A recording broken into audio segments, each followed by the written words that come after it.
पहले हमने संस्कृत भाषा या महत्व का गद्य अवतरण नंबर 1 का हिंदी अनुवाद पढ़ा था। आज हम इसके शेष भाग का अनुवाद पढ़ेंगे। संस्कृतस्य साहित्यम सरस व्याकरणं च सुनिश्चितम। संस्कृत का साहित्य सरस और व्याकरण सुनिश्चित है। तस्य गद्ये पद्ये च लालित्ये भावबोध सामर्थ्यम अद्वितीयं श्रुति माधुर्यम च वर्तते।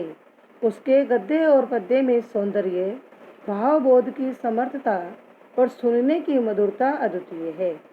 किम बहुना चरित्र निर्माणार्थम यादर्शी सत्प्रेरणा संस्कृत साहित्य वर्तते नान्यत्र तादर्शी। मूलभूत मानवीय गुणों की जैसी विवेचना संस्कृत साहित्य में है वैसी अन्यत्र नहीं। दया, दान, पवित्रता, उदारता, ईर्ष्या न करना, क्षमा आदि और अन्य अनेक गुण इसके साहित्य के अनुशीलन से या अध्ययन से उत्पन्न होते हैं। बच्चों दोबारा देखो, संस्कृत का साहित्य सरस और व्याकरण सुनिश्चित है। उसके गद्य और पद्य में लालित्य, भावबोध, समर्थता और सुनने की मधुरता अद्वितीय है।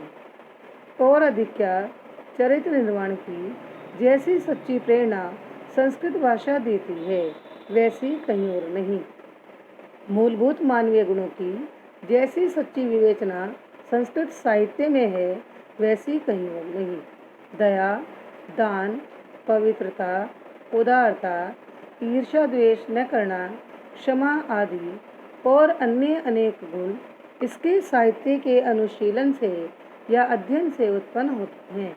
आगे देखेंगे, संस्कृत साहित्य से आदि कवि वाल्मीकि, महर्षि व्यास, कवि कुलगुरु कालिदास, अन्य च भास भारवी भवभूत्यादियो महाकवियों स्वकीय ग्रंथ रत्नैः अद्यापि पाठकानां हृदये विराजन्ते। संस्कृत साहित्य के आदि कवि या प्रथम कवि वाल्मीकि, महर्षि वेदव्यास, कवि कुलगुरु कालिदास और अन्य भास, भारवी, भवभूति आदि महाकवि अपने ग्रंथ रत्नों के द्वारा आज भी पाठकों के हृदय में विराजमान हैं। दोबारा देखो, संस्कृत साहित्य के आदि कवि वाल्मीकि, महर्षि व्यास, कवि कुलगुरु कालिदास और अन्य भास, भारवी, भवभूति आदि महाकवि अपने ग्रंथ रत्नों से आज भी पाठकों के हृदय में विराजमान हैं। इयं भाषा अस्माभिः मातृ समं सम्मान्य वंदनीय च।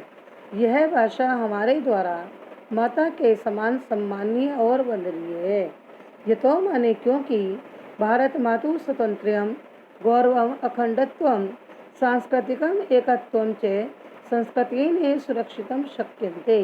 क्योंकि भारत माता की स्वतंत्रता, गौरव, अखंडता और सांस्कृतिक एकता संस्कृत से ही सुरक्षित रह सकते हैं।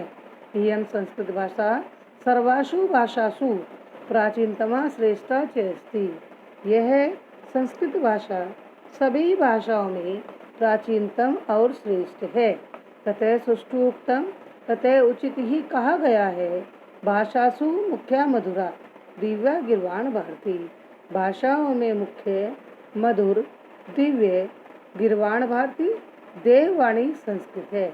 दोबारा देखते हैं बेटे, संस्कृत साहित्य के आदि कवि वाल्मीकि, महर्षि व्यास, कवि कुलगुरु कालिदास और अन्य भास, भारवी, भवभूति आदि महाकवियों ने अपने ग्रंथ रत्नों से आज भी पाठकों के हृदय में स्थान बनाया है।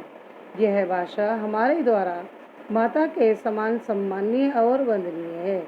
क्योंकि भारत माता की स्वतंत्रता, गौरव, अखंडता और सांस्कृतिक एकता संस्कृत से ही सुरक्षित रह सकते हैं। यह संस्कृत भाषा सभी भाषाओं में प्राचीनतम और श्रेष्ठ है।